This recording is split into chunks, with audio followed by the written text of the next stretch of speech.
목사 개인의 의나 모습이 드러나지 않고 하나님 영광 또 예수님의 은혜만이 드러날 수 있기를 소원합니다.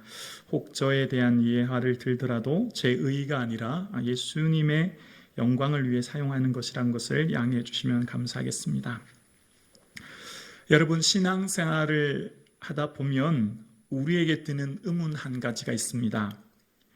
예수님과 함께 생활하는 우리에게 평안만이 있는 것이 아니라 때때로 밀려오는 불안이라고 하는 것이 있다는 거예요.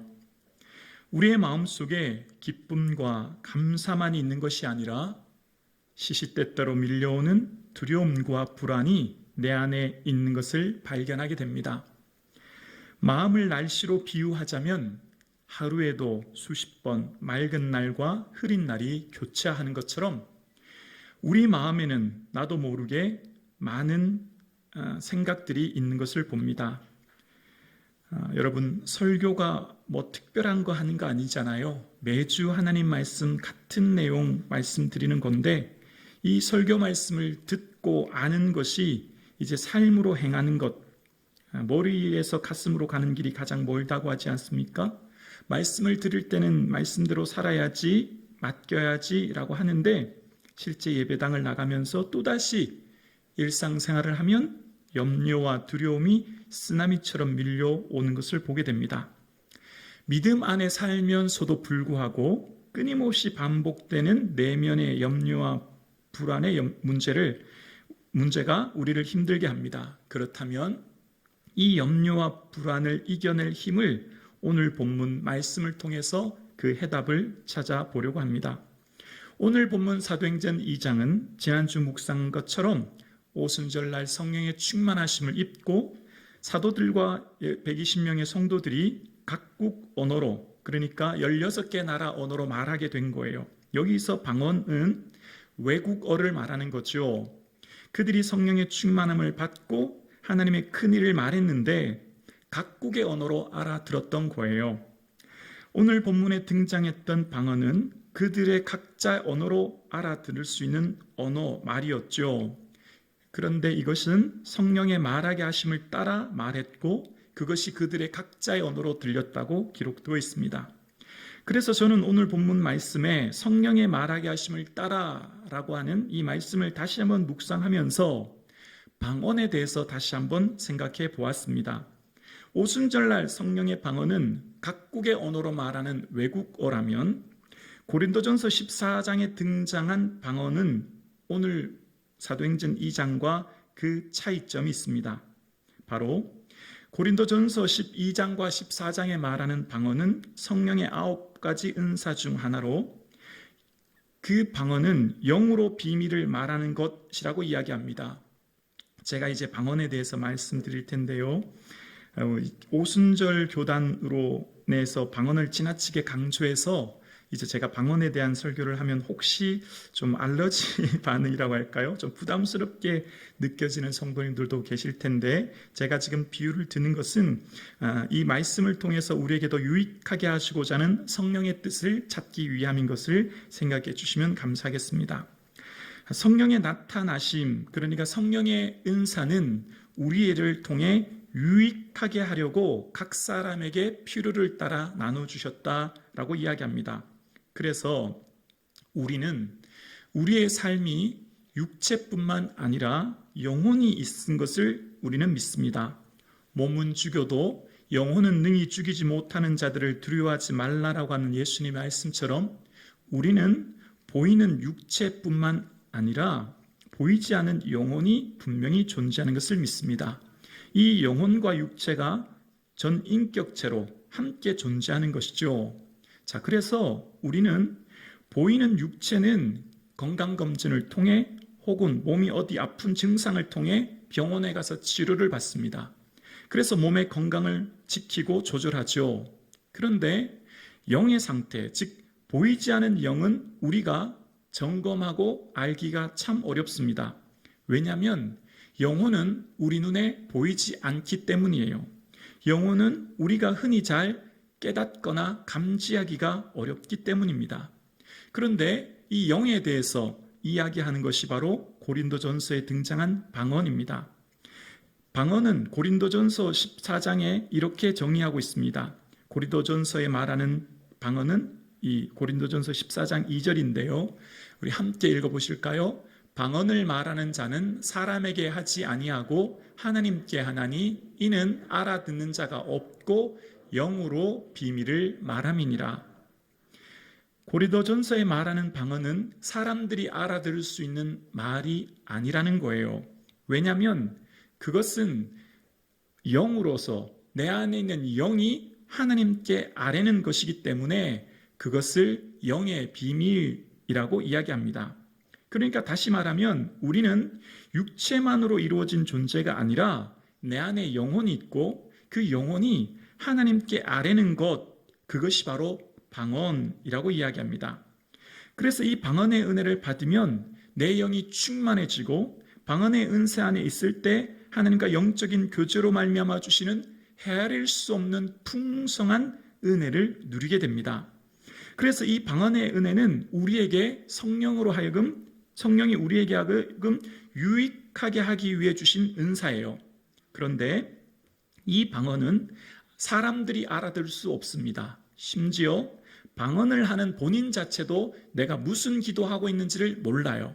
그래서 고린도전서 14장 13절에는 그러므로 방언을 말하는 자는 통역하기를 기도할지니 라고 이야기합니다. 방언하는 자는 하나님께 통역하기를 구함으로 그가 하는 기도에 대해서 알 수 있도록 구하라라는 것이죠. 그래서 제가 제 경험을 들어서 이 방언과 통역에 대해서 잠시 말씀드리려고 합니다. 방언의 은사는 우리에게 참으로 유익합니다. 방언의 은사를 하게 되면 내 영이 비밀로 하나님께 아뢰음을 알게 되어지고 내 영이 하나님께 기도할 때 그 주체가 성령임을 깨닫게 되어요. 오늘 본문에 성령의 말하게 하심을 따라라고 이야기하고 있죠. 성령이 충만하면 성령의 다스림 안에 거하면 성령님께서 그 사람의 모든 것을 다스리시사 이끌으신다는 거예요. 그래서 고린도전서 14장에는 두 가지 기도가 나와요. 마음의 기도와 영의 기도. 마음의 기도는 흔히 우리가 하는 기도예요. 우리가 하나님 이렇게 도와주세요. 하나님 감사합니다. 라고 하는 기도 말입니다. 그래서 이 마음의 기도는 주체가 나입니다. 내가 생각해서 내가 간구하고 내가 감사하는 거예요. 그래서 마음의 기도를 드릴 때는 끊임없이 내가 생각하고 내가 아뢰고 내가 감사하는 것입니다. 그것을 입으로 아뢰는 것을 통성기도라고 하고 묵상으로 하는 것을 묵상기도 혹은 관상기도라고 하죠. 그런데 중요한 것은 마음의 기도는 그 주체가 나입니다. 내가 하나님께 끊임없이 아뢰는 거예요. 그래서 여러분 기도하기가 조금 어려운 것은 뭘까요? 그냥 예배 드릴 때는 예배당에 나와서 찬송 드리고 말씀 듣는 게 조금 드리기는 쉬운 일인데 금요 기도가 오기 어려운 것은 뭘까요? 내가 끊임없이 하나님께 아뢰는 일이 쉽지 않음을 우리는 알기 때문이에요. 자, 그런데 방언은 영으로 기도하는 것입니다. 영으로 기도하는 것은 그 주체가 성령이 되시는 거예요. 내가 하는 것이 아니라 성령님이 나의 영을 이끌시고 주장하고 지배하시사 나로 하여금 기도하게 하시는 거예요. 그래서 제가 쉬운 비유를 들면 이렇게 들 수 있습니다. 마음의 기도와 영의 기도를 이렇게 비유를 할 수 있을 거예요. 운전을 통해서 비유를 들면 아마 쉽게 이해되실 거예요. 내가 운전하면 무척 피곤해요. 내가 장거리 운전을 하면 신호도 지켜야 하고 혹 상대편 차가 나에게 부딪히지 않을까 안전운전을 해야 되기 때문에 운전하는 것은 참 피곤하고 힘든 일이에요. 그런데 내가 운전하지 않고 내가 조수석에 앉아 있거나 혹은 시외버스를 타고 가면 참 편해요. 잠을 잘 수도 있고 책을 볼 수도 있고 지나가는 자연 환경을 볼 수 있어요. 왜 그렇죠? 모든 것을 맡기기 때문이에요. 운전자에게 맡기기 때문에 나는 마음이 편안해요. 그러니까 영으로 기도하는 것은 그 주체가 내가 아니에요. 성령님이 하시는 거예요. 그래서 그 기도가 참 편해요. 쉬워요. 그래서 이 영으로 하는 기도는 내가 애쓰고 노력하는 기도가 아니라 성령님이 말하게 하심을 따라 말하는 기도이기 때문에 그 기도에 그 기도가 힘이 들거나 어려운 게 전혀 없어요. 그래서 영으로 하는 기도는 언제 시간이 갔는지 모를 정도로 빨리 시간이 흘러요. 그만큼 은혜 안에 거하는 것이고 그만큼 풍성한 은혜를 누리는 거예요. 자, 여러분, 우리가 마음으로 기도하는 것은 나의 지식, 나의 경험, 나의 한계를 넘어설 수 없습니다. 내가 아는 범위, 내가 경험한 범위, 내가 지금 깨닫는 것 안에서만 기도할 수 있습니다. 그래서 내가 지금 우선순위로 두고 있는 것, 소중하게 여기는 것, 긴급하게 기도하는 것, 내가 보기에는 그것이 급해요. 내가 보기에는 그것이 소중해요. 그런데 방언으로 기도하면 조금 달라요. 그 방언이 어떤 기도인지 알려면 통역의 은사를 받아야 하는데요. 하나님, 방언의 은사 주세요 라고 하면 내가 하는 말이 한국말로 기도하지만 방언으로 나오지요. 하나님 이렇게 은혜 주세요 라고 기도하는데 이 말이 방언으로 나오기 시작해요. 그런데 통역의 은사를 구해서 이 은혜를 받으면 내가 지금 하나님 통역 은사 주세요 라고 기도하면 내가 지금 말하는 순간 방언으로 말이 시작되고요. 그 방언이 깨달아지는 거예요. 내가 지금 어떤 기도하는지를 알게 하시는 거예요. 우리말로 들릴 때도 있고 마음으로 깨닫게 하실 때도 있어요. 내가 지금 하는 기도가 내 귀에 들릴 때도 있고 마음으로 깨달아질 때도 있어요. 그러니까 영어로 하는 기도가 이 방언이 통역의 은사를 받았을 때 비로소 그 기도가 어떤 기도인지 깨닫게 되어지죠. 그래서 이 통역의 은사를 통해서 기도하면 내가 마음으로 기도했던 것과는 조금 다른, 아니요, 조금 차원이 다른 기도를 하게 되어요. 예를 들면 제가 성도님을 향해 보면 저는 성도님의 아픈 몸이 더 급하거든요. 하나님, 성도님 이런 질병으로 인하여 아파하고 계세요. 고쳐주세요. 성도님의 이런 경제적인 어려움 해결해 주세요 라고 하는 제가 보기에 급한 기도를 하거든요.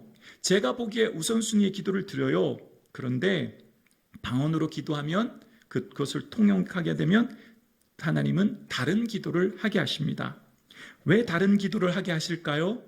우리는 육체를 입고 있고 이 육체는 내가 경험한 것과 지식의 한계 안에 갇혀 있어요. 그래서 이 한계를 벗어날 수는 저는 알 수 없는 연약함 가운데 있고 그래서 무지할 때도 있어요. 그래서 우리가 마땅히 기도할 바를 잘 알지 못해요. 그래서 로마서 8장 26절로 7절에 이렇게 말씀하고 계시는데요. 이와 같이 성령도 우리의 연약함을 도우시나니 우리는 마땅히 기도할 바를 알지 못하나 오직 성령이 말할 수 없는 탄식으로 우리를 위하여 친히 간구하시느니라. 하나님, 저에게 이것이 필요합니다 라고 기도하지만 주님 보시기에는 조금 다르다는 거예요. 우리가 마땅히 기도할 바를 알지 못하고 기도하는 것이라는 거죠. 그래서 성령님께서는 그 성도가 비록 그것을 구하고 있지만 성령님은 성령님 하나님의 뜻대로 하나님께 기도하신다는 거예요. 그래서 로마서 8장 27절 그 다음 구절에 이렇게 말씀하십니다. 마음을 살피시는 이가 성령의 생각을 아시나니 이는 성령이 하나님의 뜻대로 성도를 위하여 간구하심이니라. 성령께서는 성령의 기도는 하나님의 뜻대로 그 성도를 향해 간구하시는데요. 그 간구는 성도가 하는 기도와 조금 다릅니다. 아니요, 어떨 때는 많이 차이 날 때도 있어요. 그러니까 우리는 우리가 진정 무엇이 유익한지, 무엇이 소중한지 그것을 판단하는 것이 내 기준입니다. 이것은 한계에 갇힐 때가 많아요. 그래서 내 생각대로 100% 응답되면 다 좋은 것만은 아닌 것을 알게 되어요. 혹 응답이 안 될 때에도 그것이 유익하다고 하는 것을 깨닫게 되어요. 어떻게 알 수 있죠? 로마서 8장 28절이에요. 오늘 읽었던 그 다음 구절인데요. 이렇게 말씀하십니다. 우리가 알거니와 하나님을 사랑하는 자 곧 그의 뜻대로 부르심을 입은 자들에게는 모든 것이 합력하여 선을 이루느니라. 그러니까 하나님 은혜 안에 기도해 보면 방언을 통해 통역의 은사를 경험해 보면 내가 중요한 것과 다른 기도를 하게 되어지고 하나님의 사랑 안에 거하는 나의 삶이 그 모든 것이 합력하여 선을 이루시는 하나님의 은혜를 믿게 되는 줄로 믿습니다. 그래서 평안함을 누리는 거예요. 그래서 기쁨과 감사함 안에 거하게 되는 거예요. 그래서 통역의 은사를 통해 방언의 은사를 경험해 보면 우리가 하는 기도가 대부분 서신서나 혹은 복음서에 등장한 예수님의 말씀과 그 내용을 통해 기도하는 경우가 많음을 깨닫게 되어요.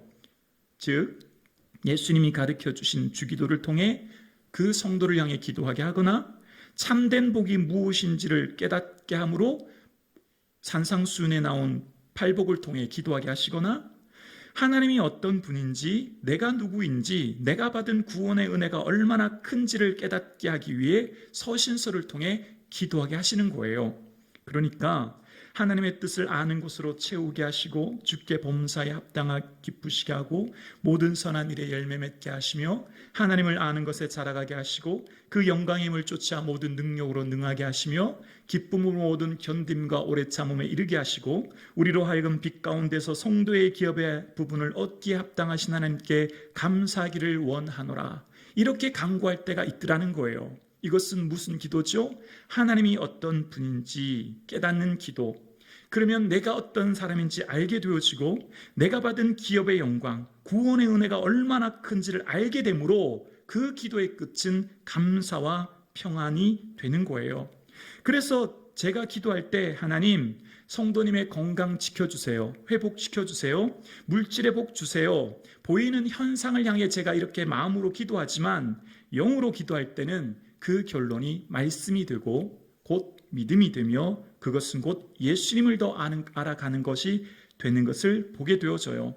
그래서 영으로 기도함으로 통역의 은사를 받아서 기도해 보면 그 성도를 향한 기도가 말씀을 품고 기도하는 것임을 깨닫게 됩니다.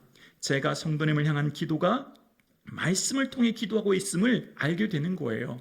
그래서 우리의 삶의 최고의 기도는 말씀을 품고 기도하는 거예요.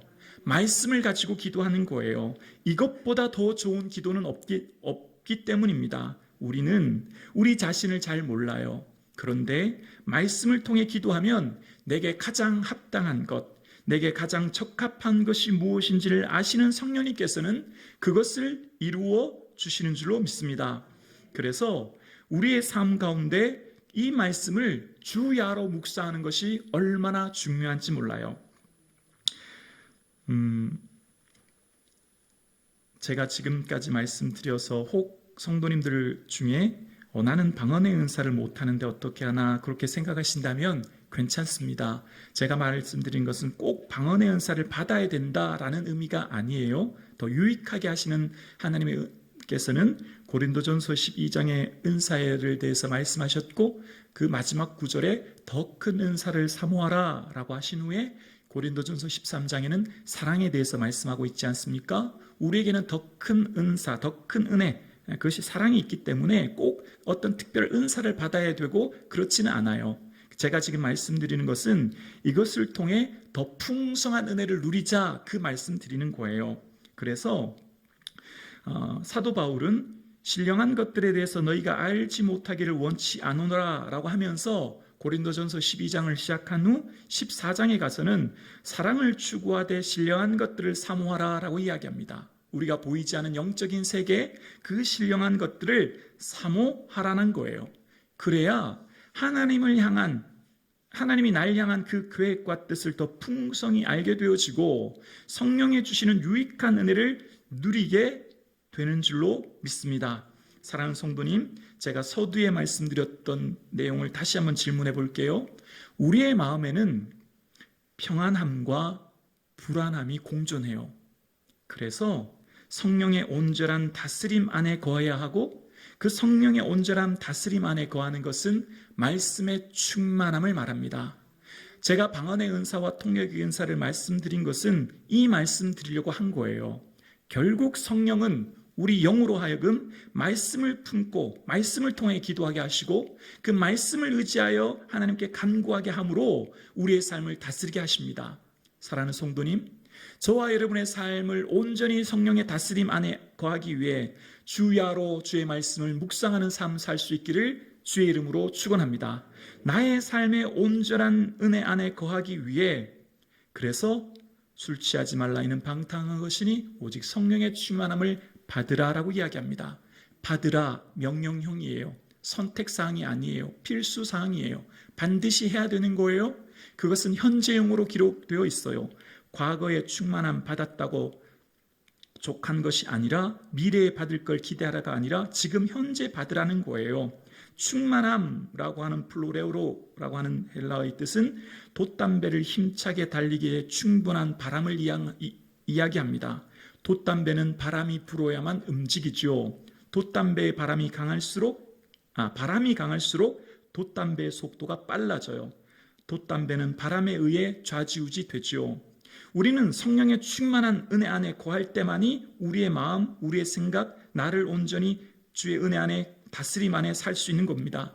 내 힘으로 내 마음 다스리고 주장하기가 참 어려워요. 그래서 성령의 다스림 안에 거하기를 사모해야 하고, 그것은 곧 주의 말씀을 주야로 묵상하는 것입니다. 너는 내 사랑하는 아들이요 내 기뻐하는 자라. 이 말씀을 끊임없이 묵상할 수 있기를 주의 이름으로 축원합니다. 여러분이 좋아하는 말씀을 끊임없이 묵상하시는 거예요. 그 말씀 안에 거하는 거예요.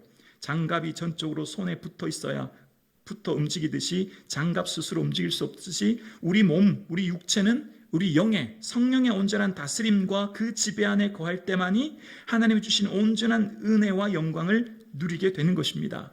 성령이여 강림하사 나를 감화하시고 찬송처럼 우리는 매 순간, 매 걸음, 매 1분 1초마다 성령님 다스려 주세요. 성령님 주장해 주세요. 내 마음에 은혜 내려 주세요. 간구하며 나아가는 저와 여러분 되실 수 있기를 주의 이름으로 축원합니다. 여러분 삶에 나도 모르게 문득 들어오는 그 불안, 근심, 염려가 있을 때 말씀 붙드실 수 있기를 주의 이름으로 축원합니다. 그 말씀이 여러분의 마음을 주장하여 여러분의 삶을 다스리시고 지키시고 인도하여 주실 줄로 믿습니다. 사랑하는 성북중앙 가족 여러분, 우리의 삶의 성령 충만함은 말씀 충만함이고요, 그 말씀 충만함은 예수 충만입니다.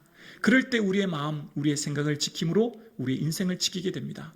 이제 내일부터 시작되는 새로운 한 주간 끊임없이 사단은 여러분의 생각을 공격할 것입니다. 그럴 때 그 두려움, 염려, 아픔의 생각이 생각날 때 말씀 붙들고 승리하는 저와 여러분 되실 수 있기를 주의 이름으로 축원합니다.